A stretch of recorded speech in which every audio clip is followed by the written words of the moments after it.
Shalom jemaat Tuhan dimanapun saudara-saudari berada. Selamat pagi.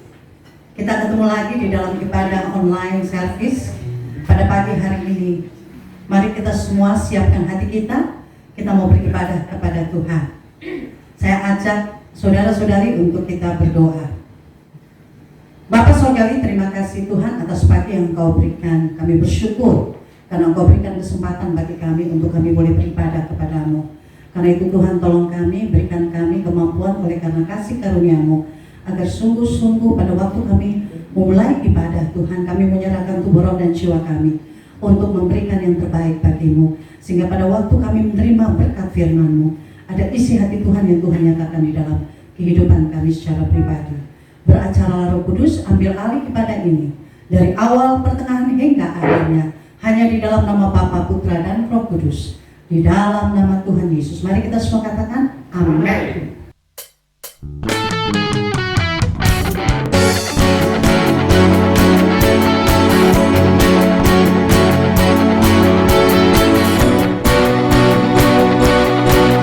Ya Raja di atas segala raja, layak menerima pujian.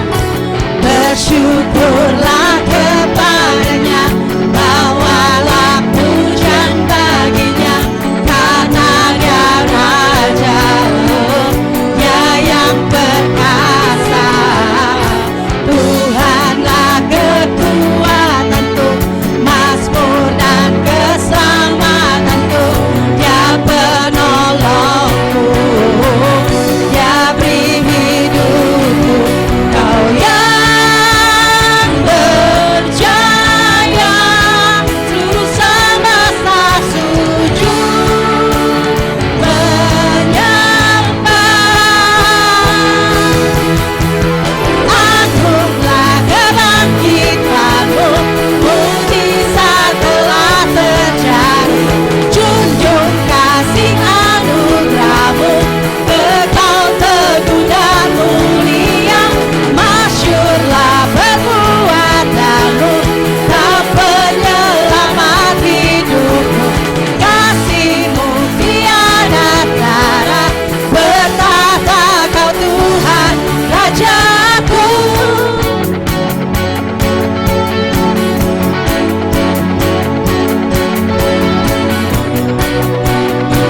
Yes, puji Dia, Raja di atas segala raja. Bersyukurlah kepadanya, bawalah pujian bagi Dia, karena Dia Raja, oh Dia yang perkasa. Tuhanlah kekuatanku, mazmur dan keselamatanku, Dia penolongku, Dia beri hidupku. Kau yang berjaya, seluruh semesta sujud menyembah. Agunglah kebangkitanmu, mujizat telah terjadi. Junjung kasih anugerahmu, kekal teguh dan mulia. Masyurlah perbuatanmu, Kau penyelamat hidupku. Kasih-Mu tiada tara, percaya Kau Tuhan Rajaku. Bertahta Kau Tuhan Rajaku. Kau yang bertahta, bertahta Kau Tuhan Rajaku. Haleluya.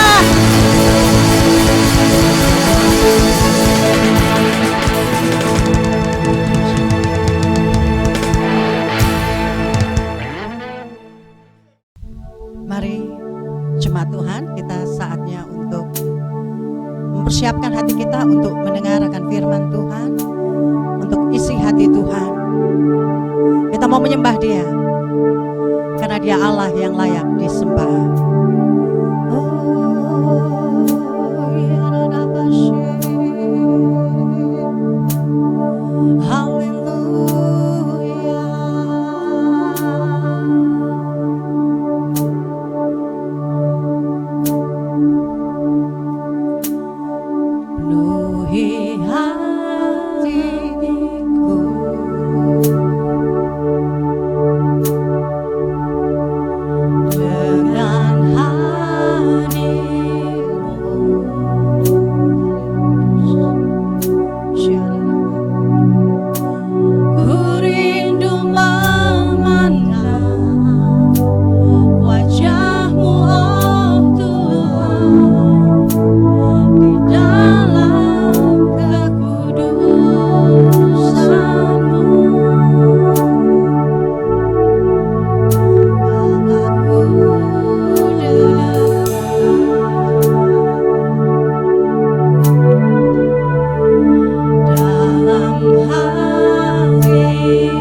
kasih Bapa.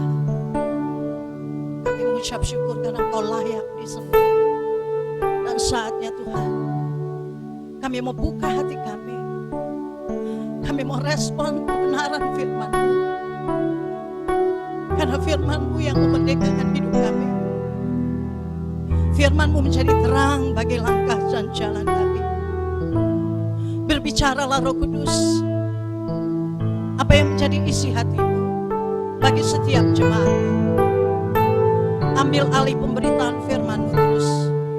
Di dalam nama Tuhan Yesus, kami siap. Haleluya. Amin.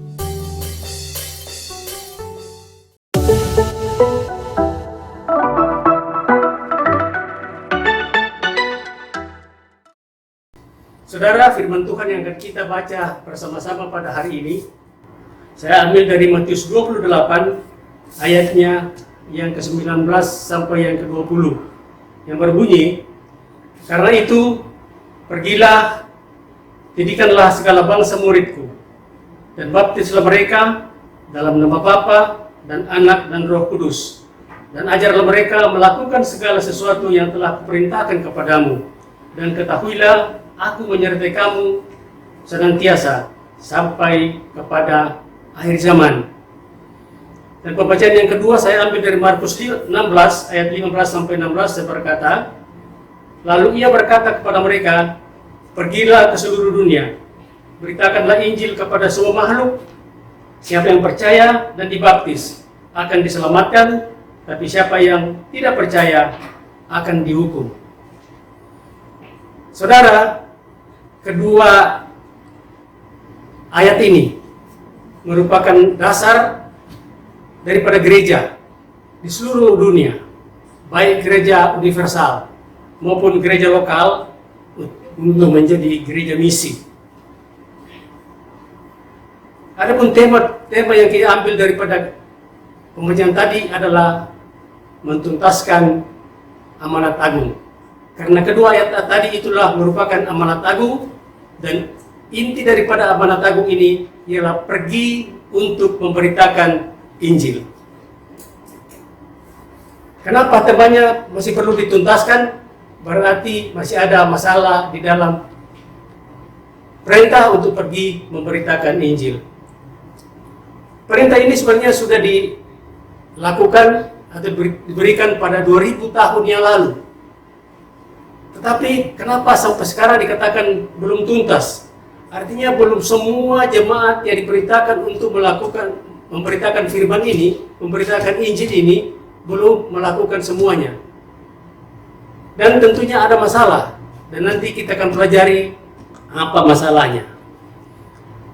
Sebenarnya amanat agung ini, kalau disandingkan dengan ilmu manajemen, di mana manajemen mengatakan suatu perintah apabila mengandung atau ada muatan 5W dan 1H di dalamnya, maka perintah itu pasti bisa dilaksanakan dengan tuntas. Apakah 5W dan 1H itu? Yang pertama, bahwa dalam perintah itu ada who-nya. Who atau siapa yang melaksanakan perintah itu. Di dalam amanat agung, yang akan melaksanakannya ialah semua orang percaya di seluruh dunia. Semua orang percaya, semua orang Kristen punya tugas untuk melakukan perintah ini. Yang kedua adalah what, atau siapa yang akan melakukannya. Ulangi, atau apa yang akan dilakukan, apa yang akan diberitakan. Yang akan diberitakan di sini adalah mengenai Injil atau kabar baik. Kabar baik inilah yang akan diberitakan oleh semua orang percaya. Yang ketiga adalah ada where. Where itu artinya di mana.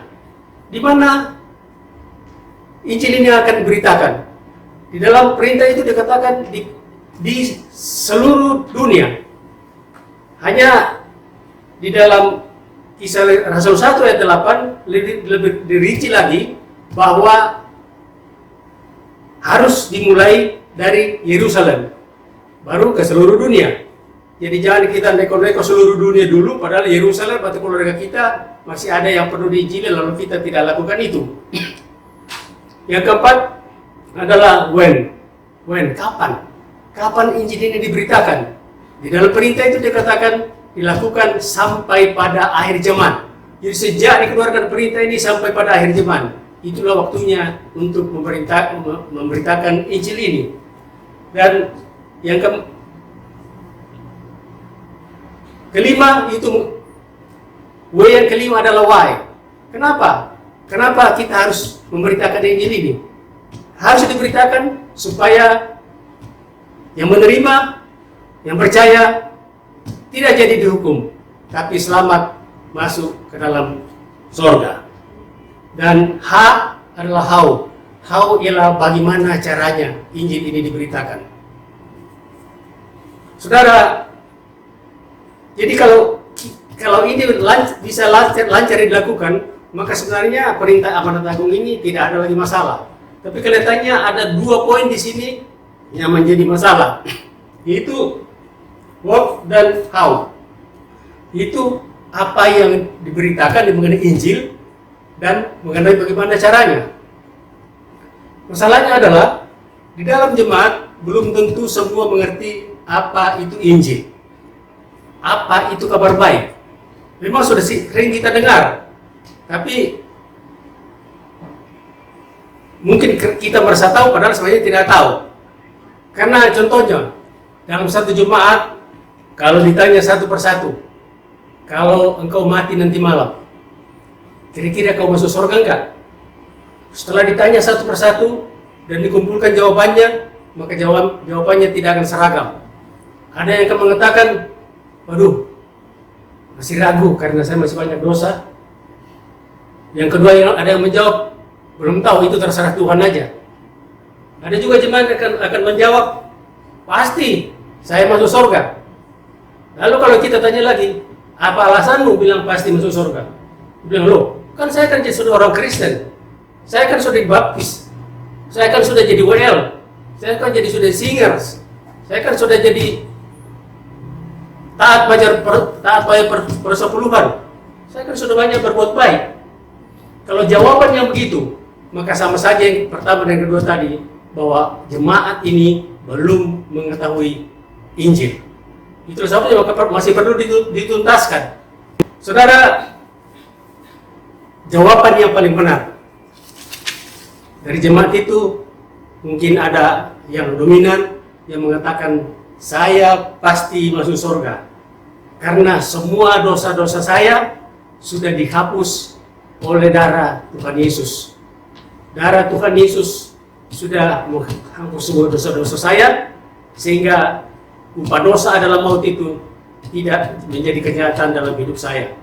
Karena semua sudah diampuni, dan itu bukan karena saya baik, tetapi semua karena kasih karunia.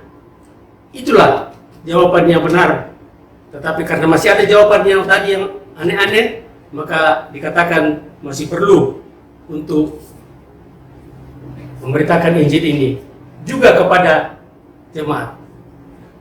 Saudara, ada juga sedikit salah kaprah mengenai Injil ini.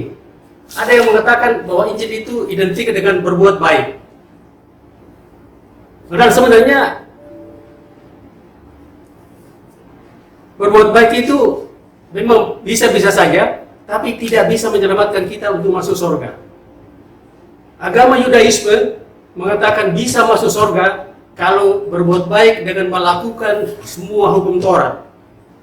Tapi fakta menyatakan bahwa tidak ada satu orang pun yang bisa melakukan hukum Taurat itu sepenuhnya dan seterusnya.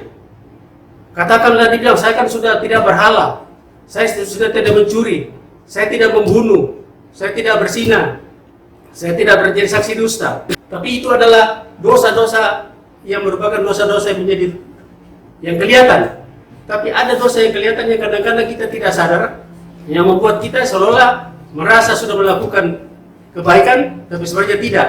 Misalnya dosa yang tidak kelihatan, misalnya kita masih benci masih dendam, masih iri hati, dan lain-lain. Jadi masih kita belum bisa melakukan semua kebaikan itu sepenuhnya dan dengan setia. Itulah sebabnya maka tidak bisa dikatakan bahwa Injil itu sama dengan hukum Taurat. Tapi yang benar ialah Injil dulu kita harus terima bahwa keselamatan itu karena kasih karunia Tuhan Yesus kepada kita yang telah dicurahkan darahnya, dan setelah itu baru kita berbuat baik. Jadi yang selamatkan kita masuk surga adalah Injil. Kita percaya kepada Injil. Tetapi perbuatan baik adalah merupakan rasa syukurnya, tambahannya karena kita sudah diselamatkan. Nah, kalau kita sudah mengerti apakah Injil itu, maka dengan demikian kita juga harus tahu nanti bagaimana caranya. Karena kalau Injil aja yang kita memberitakan kita tidak tahu, maka bagaimana pun caranya bisa salah. Sekarang kita bicara mengenai how atau bagaimana caranya. Saudara, yang perlu kita ketahui dulu sebelum kita menginjili seseorang ialah bahwa yang diinjili itu macam-macam. Orang yang diinjili itu macam-macam. Yang pertama, memang kita harus menginjili untuk semua orang. Tapi orangnya itu ada yang terdiri dari orang yang belum mengenal Injil. Orang yang belum mengenal Injil, misalnya adalah orang-orang yang ateis, atau juga termasuk agama-agama politisme. Itu belum pernah mengenal Injil. Itu ada cara sendiri untuk menginjili mereka. Terus ada juga orang yang sudah mendengar Injil, tetapi menolak. Contohnya, orang-orang Farisi mendengar Injil, tetapi menolaknya. Ada juga orang yang sudah mendengar Injil, tapi tidak mengerti.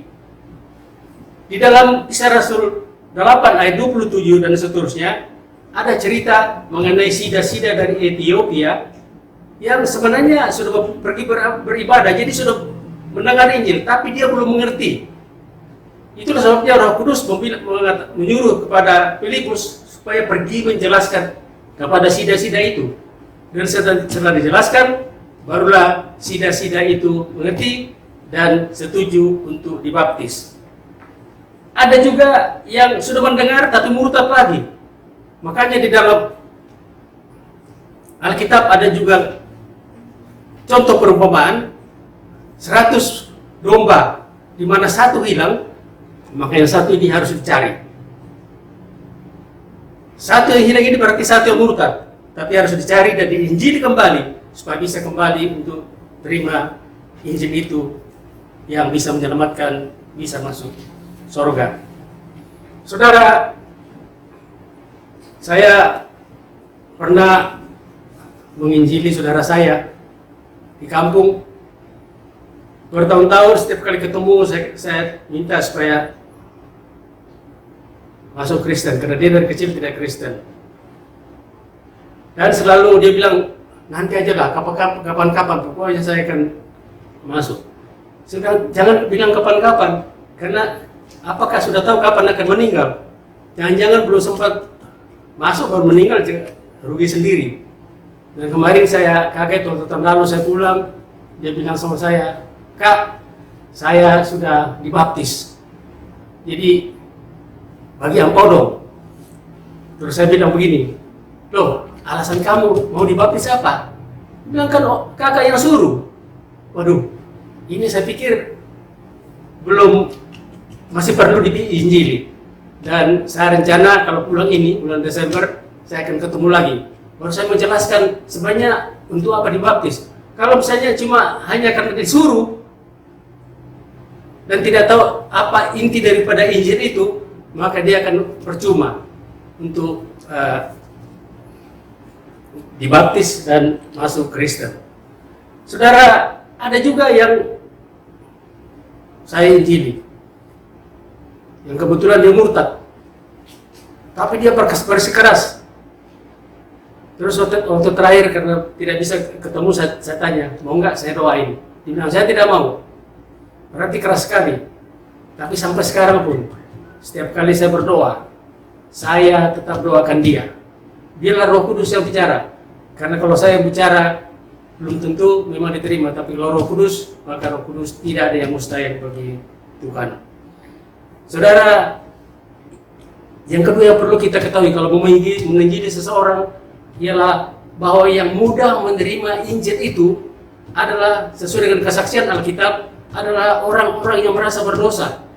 Misalnya para pelacur, para pemungut cukai, Saulus yang pendosa betul itu, yang jahat terhadap orang Kristen, itu lebih mudah terima Injil daripada orang yang merasa tidak berdosa atau orang yang merasa benar sendiri, seperti orang Farisi. Orang Farisi 3,5 tahun Tuhan menginjili, tapi mereka tidak mau terima karena mereka sudah merasa benar. Tapi pelacur atau perempuan dari Samaria itu hanya diinjili dalam beberapa menit saja, itu sudah terima Tuhan sebagai Tuhan dan juru selamatnya, karena mereka merasa berdosa. Jadi lebih mudah menginjili orang yang merasa benar, merasa suci daripada orang yang berdosa. Saudara, sekarang kita masuk kepada bagaimana caranya kita menginjili. Saya sendiri dulu bingung bagaimana sih mulainya kalau kita mau menginjili seseorang. Ternyata Alkitab menjelaskan cara kita menginjili yang efektif. Yang pertama ialah kita harus memulai dengan kabar buruk. Karena untuk mengetahui kabar baik harus tahu kabar buruk. Untuk mengetahui sehat harus pernah sakit. Untuk mengetahui kaya pernah miskin. Dan Alkitab mengatakan kabar buruk itu ada di dalam Roma 3 ayat 23 yang mengatakan karena semua orang telah berbuat dosa dan telah kehilangan kemuliaan Allah. Semua orang, tidak ada satu pun di dunia yang tidak berdosa dan sudah kehilangan kemuliaan Allah. Dan Roma 6 ayat 23 berkata juga sebab upah dosa ialah maut. Tetapi karunia Allah ialah hidup yang kekal dalam Kristus Yesus Tuhan kita. Jadi sudah jelas di sini bahwa semua orang yang berdosa harus dihukum dengan maut. Maut itu adalah berarti mati. Mati itu ada 3 macam, yaitu mati jasmani, mati rohani, dan mati kekal. Yang paling berbahaya ialah mati rohani karena akan berdampak pada mati kekal, itu akan menjadi penghuni neraka untuk selama-lamanya. Nah, kenapa Tuhan menghukum manusia karena berdosa? Karena Tuhan itu maha adil. Kalau Tuhan tidak menghukum orang berdosa, berarti Tuhan itu tidak adil. Tapi di samping Tuhan maha adil, Tuhan juga itu adalah Bapa maha pengasih dan maha penyayang. Itulah sebabnya di samping Tuhan harusnya menghukum, dia juga maunya supaya manusia itu tidak usah dihukum. Karena kasihnya kepada manusia, sekalipun sudah berdosa, jadi tidak perlu dihukum. Tapi bagaimana caranya? Bagaimana caranya? Ya jalan satu-satunya ialah bagaimana supaya dosa itu dihilangkan. Dosa itu dihapus. Hanya caranya bagaimana menghapus dosa. Di dalam perjanjian lama ada bayangannya, di mana darah domba itu, darah binatang itu dicurahkan untuk menutupi dosa manusia. Tapi karena darah binatang yang mau dihapuskan adalah dosa manusia, maka tidak pas. Jadi tidak bisa menghapus, tapi hanya menutupi, dan itu dilakukan setiap hari. Nah, tetapi di dalam perjanjian baru, maka Tuhan maunya supaya yang bisa mengganti atau bisa menebus dosa manusia harus manusia. Tetapi manusia yang tidak berdosa. Setelah dicari di seluruh dunia, maka karena dikatakan semua manusia sudah jatuh dalam dosa, maka tidak bisa ketemu siapa yang bisa menjadi penebus dosa-dosa manusia itu. Tidak bisa diketemukan. Itulah sebabnya Tuhan mengambil inisiatif. Dia mengutus anaknya yang tunggal untuk datang ke dalam dunia untuk menjadi manusia. Kenapa menjadi manusia? Karena memang yang harus mengganti harus manusia. Dan supaya bisa dicurahkan darahnya, maka harus manusia. Jadi untuk menghapus dosa harus ditebus oleh darah manusia yang tidak berdosa. Dan satu sisi yang memenuhi syarat itu hanya satu, itu Tuhan Yesus yang sudah datang ke dunia menjadi manusia dan dicurahkan darahnya. Saudara, tugas ini ditaati oleh pribadi kedua daripada Allah Tritunggal, Tuhan Yesus datang ke dalam dunia sebagai manusia dan 33,5 tahun bekerja di dunia untuk melaksanakan misi ini. Dan ternyata pada akhir daripada akhir hidupnya di atas kayu salib, dia berseru atau berkata, sudah genap. Sudah genap artinya semua tugas penebusan dosa manusia sudah selesai. Semua dosa-dosa manusia oleh pencurahan darahnya yang tidak berdosa sudah dihapuskan. Baik dosa-dosa manusia yang lalu maupun dosa-dosa manusia yang akan datang. Saudara, dengan demikian, kalau dosa sudah dihapuskan, maka otomatis tidak ada lagi penghukuman. Tapi karena Tuhan juga Maha Adil, memang tetap ada penghukuman sedikit. Tetapi yang penghukuman yang paling berbahaya itu kematian rohani dan kematian kekal, itu yang tidak terjadi. Tetapi kematian jasmani masih tetap berlaku. Tapi itu tidak ada masalah karena nanti kita akan dibangkitkan. Yang penting bahwa oleh kuasa darah Yesus, oleh anugerah Tuhan Yesus, kita semua yang percaya bahwa darahnya sudah menghapus dosa kita, maka kita tidak jadi dihukum, tapi beroleh keselamatan yang kekal. Saudara, memang di dalam memberitakan Injil ini kadang-kadang kita merasa takut. Tetapi di dalam pembacaan kita tadi, di dalam Matius 28 ayat 20 dikatakan bahwa Tuhan akan menyertai kita sampai pada akhir zaman. Jadi mestinya kita tidak takut karena Tuhan selalu menyertai kita. Kalau 5 W dan 1 H tadi itu tidak ada itu bahwa menyertai. Tetapi dalam amanat agung di samping memuat 5 W dan 1 H juga ada Tuhan menyertai. Jadi jauh lebih sempurna. Saudara, kalau kita sudah injili orang dan sudah terima, bukan berarti begitu saja. Karena amanat agung mengatakan, jadikanlah segala bangsa muridku. Jadi harus kita muridkan. Setelah dimuridkan, baru diajari, baru dibaptis. Maka semuanya sudah akan berhasil baik mengenai penginjilan kita. Saudara, kita harus percaya sesuai dengan apa kata firman Tuhan dalam Efesus 2 ayat 8 bahwa memang kita selamat bukan karena perbuatan baik, tapi betul-betul karena kasih karunia. Di dalam Efesus 2 ayat 8 dikatakan, sebab karena kasih karunia kamu diselamatkan oleh iman. Ya, karena kasih karunia kita diselamatkan, tapi oleh iman, artinya diselamatkan karena kita percaya. Dan bukan hasil usahamu, tapi itu betul-betul pemberian Allah. Itulah kabar baik bagi kita. Dan kalau kita lakukan itu, mengerti betul mengenai Injil, lalu melakukan pemberitaan Injil itu dengan tekun, maka itu berarti kita sudah punya andil untuk menuntaskan amanat agung. Tuhan berkata kita, Shalom. Mari kita bersatu di dalam doa. Bapa di sorga, di dalam nama Tuhan Yesus, terima kasih untuk firman-Mu pada hari ini kepada kami. Terima kasih karena Engkau sudah mengingatkan kami bahwa amanat agung yang sudah diberitakan, yang sudah diamanatkan 4.000 tahun lalu, masih banyak dari kami yang lalai atau tidak melakukan untuk pergi menginjili orang lain. Untuk itu mungkin masalahnya karena kami belum mengerti betul-betul apa Injil itu, dan juga kami belum tahu caranya. Tapi lewat firman-Mu hari ini, Tuhan sudah menjelaskan mengenai apakah inti Injil itu dan bagaimana cara untuk memberitakannya. Dan setelah itu akan ada pemuritan lanjutan dan akan dibaptis dalam nama Tuhan Yesus. Terima kasih Tuhan, biarlah jemaat-Mu yang ada mendengarkan ini, betul-betul kami bisa melakukan amanat ini.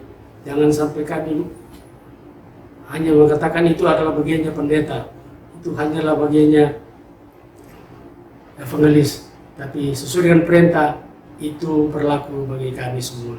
Terima kasih Tuhan, Roh Kudus-Mu yang terus akan memimpin kami untuk mempertemukan kepada kami siapa yang akan kami injili, untuk mengajarkan kepada kami lagi bagaimana caranya kami menginjili, dan supaya dengan demikian maka banyak jiwa-jiwa yang dimenangkan sehingga bisa ikut andil dalam menuntaskan amanat agung ini. Terima kasih Tuhan, dalam nama Tuhan Yesus kami berdoa. Haleluya. Amin.